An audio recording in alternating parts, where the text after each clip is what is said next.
গত 7 দিন ধরে আমাদের পরিবারে কোনো রকম ভিডিও আসেনি। আমি কোথায় ছিলাম, কেন ভিডিও আসছে না, এই নিয়ে আমার ফেসবুকের মেসেজ বক্স না পুরো ভরে গেছে। অবশ্যই এগুলো আপনাদের জানার অধিকার রয়েছে, তবে আজকের টেক নিউজ এপিসোডে না, আগামীকালের দিলখুশ পর্ব আসবে, সেখানে আপনাদের অনেক প্রশ্ন নেওয়ার চেষ্টা করব। আর যদি আপনার কাছে কোনো প্রশ্ন থেকে থাকে অবশ্যই আজকের ভিডিওর কমেন্ট বক্সে লিখে যাবেন, আগামীকালের দিলখুশ পর্বে সমস্ত উত্তর দেবো। আর এতদিন যখন টেক নিউজ আসেনি, বুঝতেই পারছেন আজকের টেক নিউজের ঝড় উঠবে। প্রথমেই আর্টিফিশিয়াল ইন্টেলিজেন্সের কয়েকটা খবর দিয়ে দিই। আমরা যে চ্যাট জিপিটিকে দেখেছিলাম, বিভিন্ন আর্টিকেল আমাদের লিখে দিচ্ছিল, কমেন্ট দিলে কি উত্তর হবে সেটা আমাদের দিচ্ছিল, কিন্তু চ্যাট জিপিটি আর্টিফিশিয়াল ইন্টেলিজেন্সকে আরো উন্নত জায়গায় নিয়ে যাচ্ছে। প্রথমত তারা মাইক্রোসফটের সাথে কোলাবোরেশন করেছে, তারা একটা $100 বিলিয়ন সুপার কম্পিউটার তৈরি করতে চলেছে এবং সেখানে আর্টিফিশিয়াল ইন্টেলিজেন্স নিয়ে তারা রিসার্চ করবে। মাইক্রোসফট আর ওপেন এআই মানে চ্যাট জিপিটি যদি একসাথে যুক্ত হয়ে কাজ করে, তাহলে আর্টিফিশিয়াল ইন্টেলিজেন্সের আমরা আরো সুফল দেখতে পাবো। তবে শুধুমাত্র সুফল নিয়ে আলোচনা করলেই তো হবে না, কুফল নিয়েও আলোচনা করতে হবে।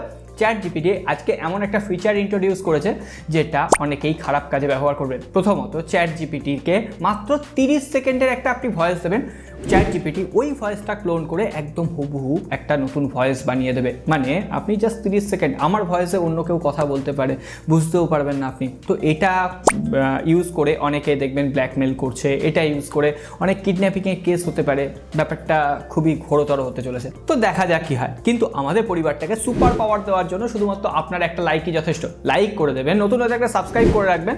এতদিন লাইক করার কথা বলিনি, 1,500 লাইক আজকে কিন্তু টার্গেট আপনাদের উপর চাপিয়ে দেয়। চলুন তাহলে পরবর্তী টেক নিউজে যাওয়ার আগে আজকে ভিডিও স্পন্সর আগারোর জন্য জাস্ট 2 মিনিট সময় চেয়ে নেবো, আর ডেসক্রিপশন বক্সে টাইম স্ট্যাম্প দেওয়া আছে।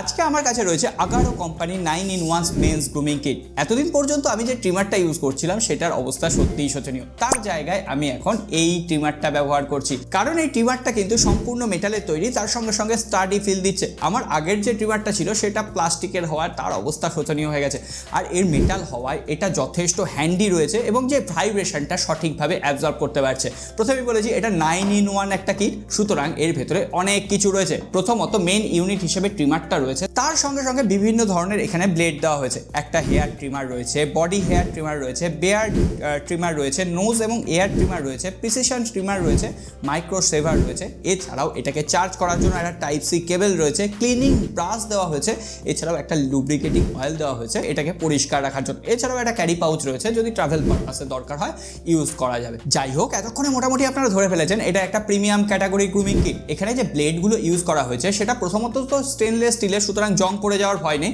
এছাড়াও এটা কিন্তু সেলফ শার্পনিং একটা ব্লেড, ফলে এটা ধার নষ্ট হয়ে যাওয়ার কোনো রকম সম্ভাবনা নেই। আর আমার স্কিন কিন্তু যথেষ্ট সেন্সিটিভ, কিন্তু এইটা ইউজ করার পরও আমার স্কিনে কোনো রকম র্যাশ হয়নি, সুতরাং এটা কিন্তু যথেষ্ট কমফোর্টেবল। আর এখানে বিভিন্ন ধরনের ব্লেড দেওয়া হয়েছে, কখনো বডি ট্রিমার হিসেবে এটাকে ব্যবহার করতে পারেন, কখনো এটাকে শেভ করার জন্য ব্যবহার করতে পারেন। আর আমি যেহেতু ক্লিন শেভ রাখি, এর জন্য কিন্তু একটা ব্লেড রয়েছে, সেটাকে আপনি ইউজ করতে পারেন। যাই হোক, ট্রিমারের ক্ষেত্রে আরেকটা গুরুত্বপূর্ণ ফিচার হচ্ছে ওয়াটারপ্রুফ হতে হবে। আর এখানে IPX7 রেটিং দেওয়া হচ্ছে, ফলে জলে ছিটে ফোটা লাগলে কোনো রকম অসুবিধা হচ্ছে না, উল্টে এটাকে আপনি জল দিয়েই পরিষ্কার করতে পারবেন। সে যাই হোক, দাড়ি কাটতে কাটতে যদি এটা ব্যাটারি শেষ হয়ে যায়, তাই জন্য ব্যাটারিটাও কিন্তু একটা গুরুত্বপূর্ণ জিনিস। এখানে 800 mAh এর ব্যাটারি দেওয়া হয়েছে, চার্জ হতে 2 ঘন্টা টাইম লাগছে এবং 120 মিনিট, ওই 2 ঘন্টাই আপনি ইউজ করতে পারবেন। সুতরাং এক চার্জে চলতেই থাকবে।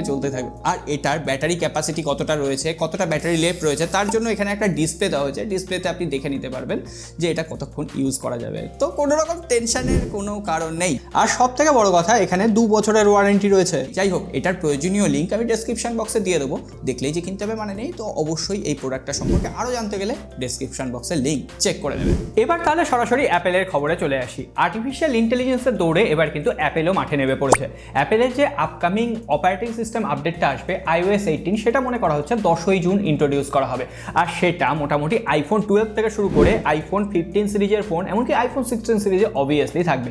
কিন্তু তারই মধ্যে শোনা যাচ্ছে অ্যাপেল আর্টিফিশিয়াল ইন্টেলিজেন্সের নামটাই বদলে দিয়েছে। তারা একটা নতুন ট্যাগলাইন অ্যাড করেছে, অ্যাবসলিউটলি ইনক্রেডিবল। তো দেখা যাক অ্যাপেল আর্টিফিশিয়াল ইন্টেলিজেন্সের মধ্যে কি কি ফিচার অ্যাড করতে পারে। আমি ভাবছি iOS 18 নিয়ে খুব তাড়াতাড়ি একটা ভিডিও বানাবো। কিন্তু তার থেকেও বড় কথা, iPhone 16 সিরিজ যেটা লঞ্চ করবে তার বিভিন্ন প্রোটোটাইপ ছবি চলে এসেছে, এমনকি আজকে তার কভারও লিক হয়ে গেছে। দেখতে বেশ সুন্দরই লাগছে, মোটামুটি ওই স্যামসাং এর ক্যামেরা হাউজিং আমার মনে হচ্ছে তুলে এনে বসিয়ে দেওয়া হয়েছে। কিন্তু সেটা নিয়ে সমালোচনা করার সময় এখনো আসেনি। ফোনগুলো লঞ্চ হোক, হাতে নিয়ে দেখা যাক, তারপরে দেখা যাবে অ্যাপেল তার ডিজাইনে দিনে কতটা ভালো কাজ করলো। তবে হ্যাঁ, অ্যাপেলের আইফোন 12, 13, 14, 15 সিরিজের পর অবশেষে আইফোন 16 সিরিজের ডিজাইনটা একটু আমার কাছে নতুনত্ব লাগছে, কিন্তু এক্ষেত্রেই অ্যাপেল আবার একটা খেলা খেলে দিয়েছে। শোনা যাচ্ছে অ্যাপেলের আইফোন 16 প্রো এবং প্রো ম্যাক্স এই দুটো ভ্যারিয়েন্টেই শুধু আর্টিফিশিয়াল ইন্টেলিজেন্সের স্পেশাল ফিচারগুলো থাকবে। মানে কম দামি ফোনে আর্টিফিশিয়াল ইন্টেলিজেন্সের ফিচার অ্যাপেল দেবে না, অ্যাপেল শুধু দামি ফোনগুলোর জন্য দেবে। এই ব্যাপারগুলোই অ্যাপেলের মেনে নেওয়া যায় না। এই ফাঁকে একটা ছোট্ট অ্যানাউন্স করে দিই, আজকে রাতে কিন্তু একটা ধামাকাদার ভিডিও আসবে, Vivo V30 Pro versus A55। এই দুটো ফোনের মধ্যে কোনটা সেরা, অবশ্যই ওই ভিডিওটা কিন্তু একদম মিস করবেন না। টেকনোর তরফ থেকে টেকনো পোভা 6 Pro ইন্ডিয়ান মার্কেটে লঞ্চ করা হয়েছে। দাম রাখা হয়েছে 19,999 রুপি, যদিও এটাকে 18,000 রুপির আশেপাশে কিনতে পাওয়া যায়। এই প্রাইস পয়েন্টে একদম বেকার একটা স্মার্টফোন লেগেছে। এই প্রাইস পয়েন্টে পোকো X6 নিও, পোকো X6, রেডমি নোট 13 এই সমস্ত ফোন অ্যাভেলেবেল। কেন পেছনের দিকে টুনি বাল্বের জন্য অতগুলো টাকা খরচ করতে যাবে? যাই হোক, এখানে 6.78 ইঞ্চির একটা ফুল HD প্লাস অ্যামোলেড ডিসপ্লে রয়েছে, 120 হার্টজের রিফ্রেশ রেট রয়েছে, মিডিয়াটেকের ডায়মেনসিটি 6080 চিপসেট, 108 মেগাপিক্সেলের ক্যামেরা, 6000 মিলিঅ্যাম্পিয়ারের ব্যাটারি এবং 70 ওয়াটের চার্জার রয়েছে। যাই হোক, এখানে কোনো রকম আপডেট আসবে কিনা ভবিষ্যতে সেটার কোনো গ্যারান্টি নেই, তাই জন্য বলছি টেকনোর ফোনের থেকে রেডমির ফোন বা স্যামসাংয়ের ফোন এগুলো বেটার। কিন্তু যাই হোক, টেকনোর ভাই ইনফিনিক্স কিন্তু একটা নয়, দুটো ফাটাফাটি স্মার্টফোন লঞ্চ করতে চলেছে। একটা হচ্ছে ইনফিনিক্স GT20 Pro আর একটা হচ্ছে Infinix note 40 series. Note 40 series already বাংলাদেশে অ্যাভেলেবেল হওয়া শুরু হয়ে গেছে। ইন্ডিয়াতে বলা হচ্ছে 10 থেকে 15 এপ্রিলের মধ্যে লঞ্চ হয়ে যাবে। ইনফিনিক্স নোট 40 Pro এবং নোট 40 Pro প্লাস যে দুটো ফোনের নাম সামনে আসছে, খুবই ইন্টারেস্টিং স্মার্টফোন লাগছে। বিশেষ করে যে ওয়্যারলেস চার্জিং টেকনোলজি 20,000 রুপি নিচে আসবে, এটা এখনো পর্যন্ত কেউ আনতে পারেনি। মোটোরোলা বোধহয় সব থেকে কম দামে 25,000 রুপিতে আনতে পেরেছিল, মোটোরোলা এজ 40-তে।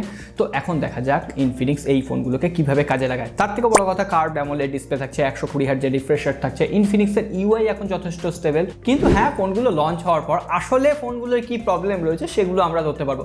আর ইনফিনিক্স GT20 Pro যে স্মার্টফোনটা, সেটা বলা হচ্ছে মিডিয়াটেকের ডায়মেনসিটি 8200 চিপসেট থাকবে, আর সেই ফোনগুলোও নাকি এপ্রিলের শেষের দিকে লঞ্চ হয়ে যাবে। আর সেখানেও নাকি ট্রিগার বাটন থাকবে, আগেরবার যেমন ট্রিগার বাটন দিয়ে দেওয়া হয়েছিল, তো ইনফিনিক্স GT20 Proতে বলা হচ্ছে নাকি একদম ট্রিগার বাটন মোবাইলের সাথে থাকবে, যেটা আমরা একসময় পোকো F3 GT ফোনটাই পেয়েছিলাম, মনে পড়ছে, ওই ফোনটার মতো দেওয়া হবে। তো দেখা যাক। ইনফিনিক্সের GT10 Pro কিন্তু প্রচণ্ড বিক্রি হয়েছিল, বিশেষ করে গেমিং সেন্ট্রিক স্মার্টফোন হিসেবে।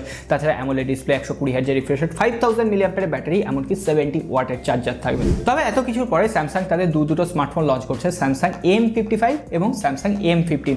যাই হোক, M15 একদম বাজেট ক্যাটাগরির একটা স্মার্টফোন হবে। মিডিয়াটেকের ডায়মেনসিটি 6100 চিপসেট থাকবে, এছাড়াও 90 হার্টজের AMOLED display, drop notch screen. মোটামুটি F15 যেটা লঞ্চ হয়েছিল তারই একটা রিব্র্যান্ডেড ভার্সন, বলা হচ্ছে 13,500 রুপিতে লঞ্চ হবে। কিন্তু M55 যে স্মার্টফোনটা, সেখানে কোয়ালকম স্ন্যাপড্রাগন 7 জেনারেশন 1 চিপসেট থাকছে। বাদবাকি স্পেসিফিকেশন আপনাদের সামনে দিয়ে দিলাম। তবে হ্যাঁ, স্যামসাংয়ের M55 ফোনটায় দুটো জায়গায় উন্নতি হয়েছে। একটা হচ্ছে এখানে 5000 মিলিঅ্যাম্পিয়ারের ব্যাটারি, 45 ওয়াটের চার্জার থাকছে, এটা একটা খুবই ভালো দিক, কারণ স্যামসাং এতদিন 25 ওয়াট দিয়ে চালিয়ে এসছে। A55 25 ওয়াট, তো M55 অবশ্যই প্রশংসা করতে হয়। আর এখানে ইন ডিসপ্লে ফিঙ্গারপ্রিন্ট স্ক্যানার দেওয়া হবে।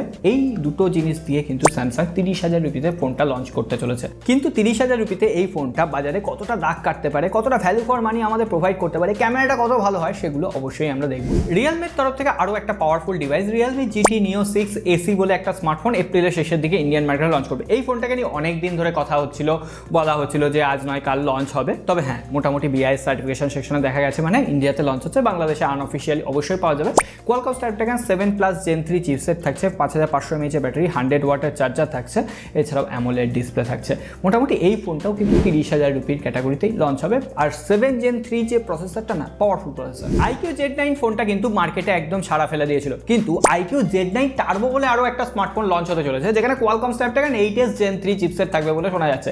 এখনো পর্যন্ত আমার কাছে কনফার্ম কিছু খবর নেই, তবে শোনা যাচ্ছে সেটাও নাকি এপ্রিল মাসে চাইনিজ মার্কেটে লঞ্চ করবে, তারপরই নাকি ইন্ডিয়ার মার্কেটে পাওয়া যাবে। আর ইন্ডিয়ার মার্কেটে পাওয়া গেলে বাংলাদেশেও তো ফোনটা পাওয়া যাবে। তো সেক্ষেত্রে IQ Z9 টার্বো এটাও কিন্তু একটা মার্কেট কিলার স্মার্টফোন হতে পারে। শুধুমাত্র তাই নয়, IQর তরফ থেকে IQর একটা প্যাড আসবে, IQ Neo 10, এই দুটো স্মার্টফোনও লঞ্চ হওয়ার কথা রয়েছে। তবে এই সমস্ত কিছু ছেড়ে দিয়ে রেডমির পক্ষ থেকে রেডমি নোট 13 টার্বো এই স্মার্টফোনটা কিন্তু এপ্রিল মাসের শেষের দিকে লঞ্চ হচ্ছে।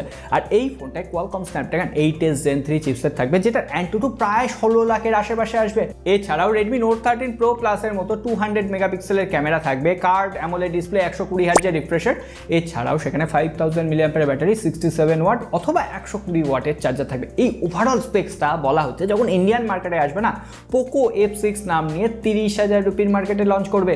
তো অবভিয়াসলি এটা কিন্তু আরও একটা মার্কেট কিলার স্মার্টফোন হতে পারে। আর আমি চাইবো রেডমি নোট 13 টার্বো ফোনটাও লঞ্চ হোক, রিব্র্যান্ডেড হচ্ছে হোক, কিন্তু রেডমির ব্র্যান্ডেও যদি রেডমি নোট 13 টার্বো লঞ্চ হয় না, তাহলে আরও একটা ভালো কম্পিটিশন কিন্তু দিতে পারবে। যাই হোক, তো দেখা যাক লাস্ট পর্যন্ত কি হয়। সো আজকে আর কথা বাড়াচ্ছি না, সকলে ভালো থাকবেন, সুস্থ থাকবেন। আর হ্যাঁ, রাতের ভিডিওটা important video, Vivo V30 Pro versus A55 এর ভিডিওটা একদম মিস করবেন না।